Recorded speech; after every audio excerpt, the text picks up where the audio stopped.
Invite a Budget Blinds style consultant to show you how to transform your rooms just by changing your window coverings. Canada's #1 choice for window coverings. Visit budgetblinds.ca today. Back. Over the past few months, there's been some improvements in the local healthcare sector. In Lloydminster this past week, healthcare staff and those from Prairie North Health got together to review how they're doing. Now, Paula Patruck, the primary healthcare team manager, says opening the centre improves the overall health scene in the city. We're going to have a complement of 9 physicians, and we have a registered nurse and a mental health counselor that work out of the clinic. So we're really excited about having this in Lloydminster. The patient advocate says it also helps with wait times and adds it's better for bariatric patients.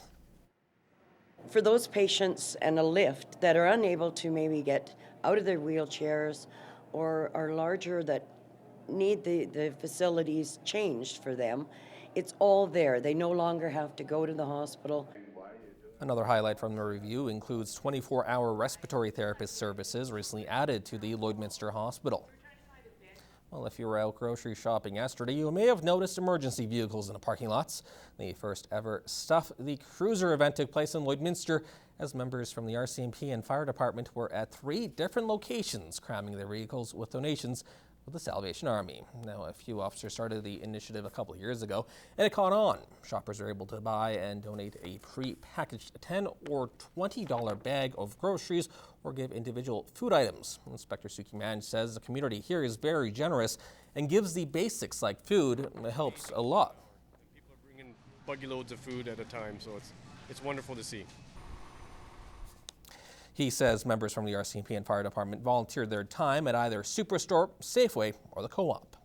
It shows how much the community means to them and the value that they put into where we work. Almost 20 police cruisers were filled with an estimated 9,000 pounds of food. Police say they would like to make it an annual event. Well, it's almost time for students to be out of school and free for the summer.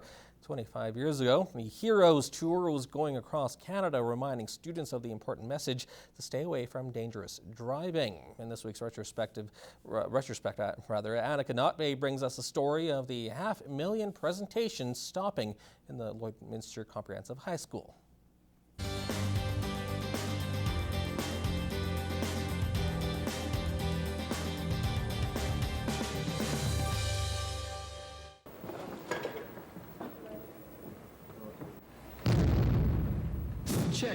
Check one, left front, 1, 2, 3, left rear, check, 1, 2, 3, 1, 2, 3.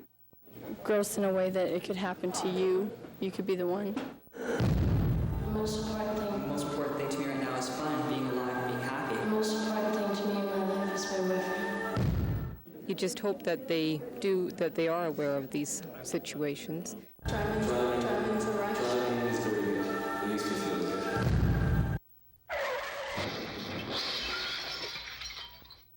It began Monday, an almost tragic car accident right outside the front doors of LCHS. A single vehicle rollover. There were 3 spinal cord injuries. Rescuers needed over 40 minutes to free the victims with the help of the jaws of life. Yeah, I was literally shaking because it was quite cold and it was scary, even though it was for fake. Tuesday night, 150 parents turn out to preview the Hero Show. Jack Vedder's son was involved in a serious accident recently while riding a motorcycle. Brings tears to your eyes when you see these things, because he was in serious condition for over just about a month and a half, where he was in intensive care and didn't know if he was dead or alive.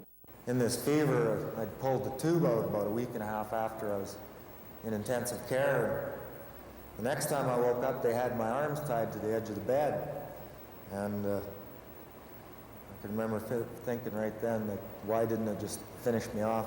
The Hero's message is powerful. It pulls no punches, but is surprisingly positive. It's aimed at teens, and it aims to prove accidents can always be prevented by wearing a seatbelt, by not drinking and driving, by looking before leaping, by choosing to think first. My friend, he's had a best friend who was killed by a drunk driver, so he knows all about how it can hurt. Well, that's all we have for Retrospect this week. I'm Annika Nothvate. Well, farmers in the area might be a little relieved after last night's rainstorm. Roughly 4 millimeters of rain fell at the Lloydminster airport, adding some much-needed moisture to parched fields in the region. The rain was accompanied by some spectacular clouds, creating stunning photo ops. Now, this video shows the stormy red and purple skies south of Lloyd last night. Dan Kulak is a meteorologist with Environment Canada, and he says large summer storms are often accompanied by clouds just like these. They're very striking images, and I think it's made even more striking by the time that they were taken, right around that sunset time where you get the last reds of the sun going down, illuminating parts of these clouds as they're moving across the landscape. And now, these pictures were sent in by viewers who happened to snap a photo and capture the moment. Kulak says they're examples of shelf clouds generated by heavy rain pushing our air around and are often mistaken for wall clouds. Those shelf clouds can be signs of very strong winds, whereas a wall cloud is something that tends to stay near the center part of the storm, and it can actually lower towards the ground and sometimes can rotate, which can be the precursor to a tornado, though not all wall clouds will produce tornadoes. Kulak adds if you see cloud formations like this, personal safety and property protection should be your first concerns.